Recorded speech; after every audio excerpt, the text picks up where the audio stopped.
Hello दोस्तों, मैं संदीप आप सबका अपने यूट्यूब चैनल ज्ञान आरबेल में स्वागत करता हूं। तो आज हम देखेंगे हिंदी के टॉप 30 क्वेश्चंस, ठीक, जो कि आपके आने वाले एग्जाम के लिए बहुत ही इंपॉर्टेंट होंगे। और हम बात करते हैं ये यूपी टेट, सी टेट और सुपर टेट के लिए बहुत ही इंपॉर्टेंट है, क्योंकि ये यूपी टेट का प्रीवियस ईयर पेपर है जो कि 2 फरवरी 2015 को आया था। ठीक, तो हम इसके क्वेश्चन देखेंगे, बहुत ही शानदार क्वेश्चन आए हैं। तो हम देखते हैं टोटल 30 क्वेश्चंस, क्योंकि 30 क्वेश्चन के पार्ट होते हैं और हर एक पार्ट से 30 क्वेश्चन पूछा था। तो हम आज हिंदी का देखेंगे। ठीक, तो चलिए शुरू करते हैं। तो देखिए, शुरू करते हैं। ये यूपी टेट 2 फरवरी 2015 का प्रीवियस ईयर पेपर है। ठीक है, तो हम हिंदी भाषा का पहला पार्ट देखेंगे। देखिए, पहला क्वेश्चन है कि अष्टछाप के कवि नहीं है। हम आपको बता दें कि इसमें चार ग्रुप थे और चारों ग्रुप को मिला करके 8 कवि हुए थे। ठीक, हर एक 2 ग्रुप थे, विट्ठल नाथ के थे, ठीक, और वल्लभाचार्य के 4 शिष्य थे। तो दोनों के 4 शिष्य मिलाकर टोटल 8 हो गए थे। ठीक, तो 8 का एक ग्रुप था जिसे हम अष्टछाप कहते थे। ठीक, उसमें अष्टछाप का जहाज किसे कहा जाता था? तो सूरदास को अष्टछाप का जहाज कहा जाता था। तो उसमें से हम देखेंगे कौन इसमें से नहीं था। ठीक, तो नाभादास, कृष्णदास और नंददास और परमानंद दास, तो कौन नहीं था इनमें से? तो इनमें से आपके नाभादास नहीं थे। ठीक, और नाभादास को बता दें, नाभादास ने भक्तमाल की रचना की थी। बहुत ही इंपॉर्टेंट क्वेश्चन है ये। ठीक, चलिए अगला है, जो वाणी द्वारा व्यक्त न किया जा सके उसे क्या बोलेंगे? जो वाणी द्वारा व्यक्त न किया जा सके उसे क्या बोलेंगे? तो अनिवर्चनीय बोलते। ठीक, चलिए हमारा सी ऑप्शन बिल्कुल राइट हो जाएगा। चलिए अगला है, आचरण की सभ्यता किसका निबंध है? आचरण की सभ्यता किसका निबंध है? तो किसका है? सरदार पूर्ण सिंह का। ठीक, याद रखेंगे, सरदार पूर्ण सिंह का निबंध है आचरण की सभ्यता। अगला है, भूषण किस काल के कवि थे? वेरी इंपॉर्टेंट क्वेश्चन, कई बार हम बता भी चुके हैं। अभी प्रीवियस ईयर पेपर में भी हमने ये सॉल्व किया था, क्योंकि इस प्रकार क्वेश्चन हर एक पेपर में पूछा थे। तो भूषण किस काल के कवि थे? तो रीतिकाल के। ठीक, रीतिकाल के ये बहुत ही प्रमुख कवि थे। ठीक, चलिए अगला है, उत्साह किस रस का स्थायी भाव? तो हमने पढ़ाया भी है। ठीक, तो उत्साह किसका है? तो वीर का उत्साह बढ़ाया था ना, तो वीर रस का उत्साह हो जाएगा। अगला है, कवितावली के रचनाकार कौन है? कवितावली के रचनाकार कौन है? तो कौन है? तुलसीदास जी। तुलसीदास जी की रचना कवितावली, विनय पत्रिका, है ना, और इनकी सबसे इंपॉर्टेंट रचना है रामचरितमानस। ठीक, जिसमें 7 कांड हैं, तो याद रखेंगे। चलिए अगला है, विनय पत्रिका की भाषा कौन सी? देखिए, तुलसीदास ने ज़्यादातर किसका प्रयोग किया था? अवधी भाषा का, मगर विनय पत्रिका में उन्होंने ब्रज भाषा में लिखा था। विनय पत्रिका को ब्रज भाषा में लिखा था, इसलिए ये क्वेश्चन हमेशा बनता है, क्योंकि लोग यहाँ पे अवधि लगा के चले आते। ठीक, तो किस भाषा में लिखा है? तो ब्रज भाषा में। हमारा सी ऑप्शन बिल्कुल राइट हो जाएगा। चलिए अगला है, टा वर्ग में किस प्रकार के व्यंजन है? तो टा वर्ग में किसके होते हैं? लिट लसाना मूर्धा, तो किसमें हो जाते हैं? टा वर्ग वाले सब क्या हो जाते हैं? मूर्धा। ठीक, मूर्धन हो जाते हैं। ठीक, तो याद रखेंगे क्या हो जाते हैं? मूर्धन। चलिए अगला है, अंधेर नगरी। तो अंधेर नगरी के लेखक कौन है? तो आपको पता होगा कौन है? भारतेंद्र हरिश्चंद्र जी। कौन है? भारतेंद्र हरिश्चंद्र जी। ये क्या है? नाटक है। ठीक, अगला है, आदिकाल में पहेलियां लिखने वाले कवि कौन थे? तो आदिकाल में पहेलियां किसने शुरू की थी? तो आपको पता होगा अमीर खुसरो। ठीक, अमीर खुसरो, जिन्हें हम क्या बोलते हैं? ब्रज भाषा के, सॉरी, खड़ी बोली के जनक है। ठीक, और इन्हें तोताए हिंद कहा जाता है। ठीक, चलिए अगला क्वेश्चन है, पेड़ से बंदर कूदा। देखिए यहाँ से क्या हो रहा है? पेड़ से क्या हो रहा है? बंदर अलग हो रहा है, तो यहाँ पर से जो है वो अपादान वाला हो जाएगा। ठीक, अपादान से अलग होना था हमारा, कौन सा हो जाएगा? अपादान कारक। ठीक, चलिए अगला है, श्रृंगार रस का स्थायी भाव क्या होता है? तो श्रृंगार रस का स्थायी भाव क्या होता है? रति या प्रेम। ठीक, श्रृंगार रस का स्थायी भाव क्या होगा? रति या प्रेम। तो हमारा बी ऑप्शन बिल्कुल राइट हो जाएगा। चलिए अगला क्वेश्चन देखते हैं। अगला क्वेश्चन, निम्नलिखित में से तद्भव शब्द है। तद्भव शब्द यानी हिंदी वाला शब्द कौन सा है? तद्भव शब्द देखिए, भ्रमर, भंवरा, अग्नि, आग, मस्तक, माथा, और मछली का क्या होता है? मत्स्य, है ना, तो ये हमारा क्या हो जाएगा? यही हमारा क्या हो जाएगा? तद्भव हो जाएगा, हिंदी वाला शब्द। चलिए अगला है, चौपाई छंद के प्रत्येक चरण में कितनी मात्रा होती है? तो सबको पता है चौपाई में कितनी मात्राएं होती हैं? 16 मात्राएं। कितनी 16 मात्राएं होती हैं, ये याद रखेंगे। और देखिए 13-11 किस्में होती है दोहा में, और 11-13 उसका उल्टा किस्में होती है सोठा में। ठीक, चलिए अगला है, तेरी बर्छी के बर छीने हैं खलन का, पंक्ति में कौन सा अलंकार है? तो इसमें कौन सा अलंकार है ये आपको बताना है। तो कौन सा हो जाएगा? बरखी। ठीक, बरछीने।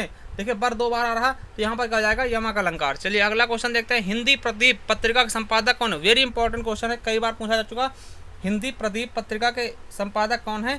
तो बालकृष्ण भट्ट। कौन है? बालकृष्ण भट्ट जी। चलिए अगला है, सूर्योदय संधि का संधि विच्छेद क्या होगा? सूर्योदय शब्द का संधि विच्छेद क्या होगा? सूर्य धन उदय क्या हो जाएगा, सूर्य धन उदय, सूर्योदय। तो हमारा बी ऑप्शन बिल्कुल राइट हो जाएगा। चलिए अगला क्वेश्चन है यथाशक्ति, शक्ति के अनुसार। देखिए कहीं भी अगर यथा शब्द लगा आता है आगे तो वो हमेशा और हमेशा क्या होगा, अव्यय भाव समास। और अव्यय भाव समास का पहला पद क्या होता है, अव्यय होता है।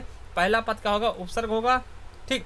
और इसका पहला पद ही प्रधान होता है, ठीक। और किसी समास का पहला पद प्रधान नहीं होता है। तो याद रखेंगे अव्यय भाव समास का पहला पद प्रधान होगा। द्विगु में क्या होता है, पहला पद संख्यावाची होगा। तत्पुरुष में इसमें कारक चिन्ह होते हैं और इसका अंतिम पद प्रधान होता है। कर्मधारय में क्या होता है कि विशेषण विशेष उपमेय उपमान का संबंध होता है, इसका भी अंतिम पद प्रधान होता है। चलिए अगला है, इनमें से कौन सा तद्भव शब्द है। तो कौन सा तद्भव शब्द, देखिए हम बताते हैं जहां कहीं भी आपको ये वाला चिन्ह मिल जाए, ये इसमें जो लगा है भंवरा, वो हमेशा तद्भव शब्द होता है हिंदी का। जैसे आप देखते हैं गाँव, ठीक, गाँव, जैसे आप गाँव देखते हैं, गाँव क्या है, हिंदी का शब्द है। ग्रामीण, गंवार, ये सब क्या होता है, जहाँ भी ऐसा शब्द मिलेगा, ऐसा चिन्ह मिल जाए, ठीक है, चंद्रबिंदु, तो वो हमेशा क्या होगा, हिंदी का शब्द होगा, वो हमेशा तत्सम होगा, तद्भव होगा, ठीक, हिंदी वाला होगा। जैसे गांव हो गया, ठीक, गंवार हो गया, इस तरीके से आंख हो गया, ये सब क्या है, तद्भव शब्द है, ठीक। तो हमारा डी ऑप्शन बिल्कुल राइट हो जाएगा, ये पहचानने का तरीका है। चलिए अगला है, मुद्री मतलब क्या होता है। मुद्री मतलब क्या होता है, मुद्री का तत्सम रूप क्या होगा, मुद्री का तत्सम रूप क्या होगा, तो क्या होगा, मुद्रिका, ठीक। चलिए अगला क्वेश्चन है, निम्नलिखित में से कौन सा निबंध हजारी प्रसाद द्विवेदी जी का नहीं है। तो कौन सा निबंध हजारी प्रसाद द्विवेदी जी का नहीं है, ये बताना। तो कौन हो जाएगा, व्रत और विकास। हमारा डी ऑप्शन बिल्कुल राइट हो जाएगा। चलिए अगला क्वेश्चन है, परमाल रासो किसके द्वारा रचा गया।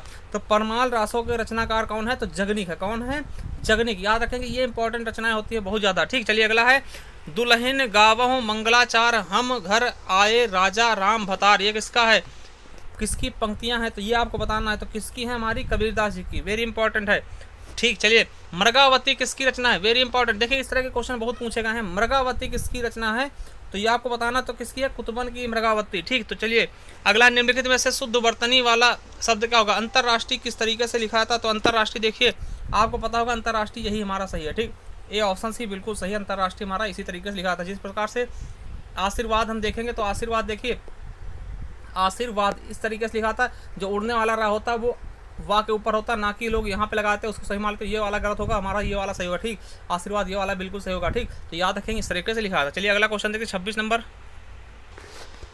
अगला क्वेश्चन है, आगे कुआं पीछे खाई, इसका अर्थ क्या होगा। चारों तरफ जल ही जल, रास्ते का बंद होना, दोनों ओर मुसीबत, और बीच में निकल भागना। तो हमारा क्या हो जाएगा, दोनों ओर मुसीबत। देखिए एक व्यक्ति खड़ा है, इसके आगे कुआं है, पीछे खाई, मतलब क्या, दोनों तरफ से मुसीबत तो आ रही है ना। तो इसका सही अर्थ क्या हो जाएगा, हमारा सी नंबर बिल्कुल राइट हो जाएगा। चलिए अगला देखते हैं, रामचरितमानस की भाषा क्या थी। तो रामचरित जो मानस है उसकी भाषा क्या है, तो आपको पता होना चाहिए कि अवधी भाषा में ये लिखा गया था, ठीक।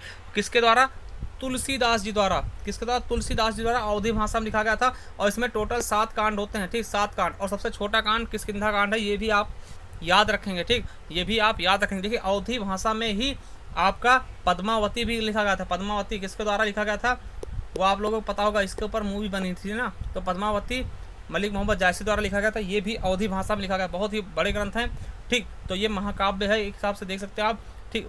चलिए अगला क्वेश्चन देखते हैं, आदिकाल के लिए वीर गाथा काल नाम किसने प्रस्तावित किया था। वीर गाथा काल किसने कहा था आदिकाल को, ये आपको बताना है। तो किसने कहा था, डॉक्टर रामकुमार वर्मा, या फिर महापंडित राहुल सांस्कृत्यायन, या आचार्य रामचंद्र शुक्ल जी, या हजारी प्रसाद द्विवेदी। तो हमारा सी ऑप्शन बिल्कुल राइट हो जाएगा, आचार्य रामचंद्र शुक्ल जी ने, ठीक। चलिए अगला है, उत्कर्ष शब्द का विलोम क्या होगा, पतन, अपकर्ष, अपभ्रष्ट, या विकर्ष। तो उत्कर्ष का विलोम क्या होगा, ये आपको बताना है।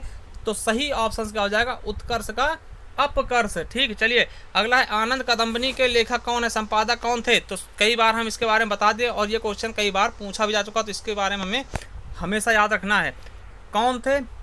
तो इसका सही ऑप्शन क्या हो जाएगा, बद्री नारायण प्रेमघन जी, ठीक। बद्री नारायण प्रेमघन जी इसके संपादक थे, ठीक। और देखिए चंद्र शर्मा गुलेरी की एक बहुत ही अच्छा रचना है, उसने कहा था, वेरी इंपॉर्टेंट रचना, याद रखेंगे, ठीक। चलिए तो ये थे आपके टॉप 30 क्वेश्चंस, ठीक। हम आपको बता दें कि आप हमारे चैनल पे जा करके प्लेलिस्ट में जा करके आप हिंदी के टेस्ट सीरीज की अलग आपको प्लेलिस्ट मिल जाएगी।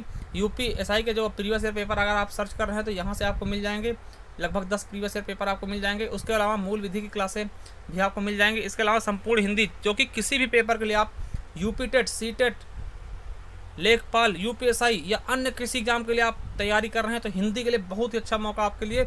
आप यहाँ पर जा करके एक वीडियो देखिए, अगर आपको पसंद आता तब आप आगे देखिएगा, और आपको पसंद आएगा, 100% पसंद आएगा। थोड़ा सा टाइम दीजिएगा, आप एक वीडियो पूरी तरह से देखिएगा, बहुत अच्छा लगेगा आपको। चलिए, इसके साथ आप अपने नोट्स बना सकते हैं। तो चलिए, थैंक यू, धन्यवाद। और अगर वीडियो पसंद आए तो आप लाइक कर देना और चैनल को सब्सक्राइब कर लेना। थैंक यू, धन्यवाद।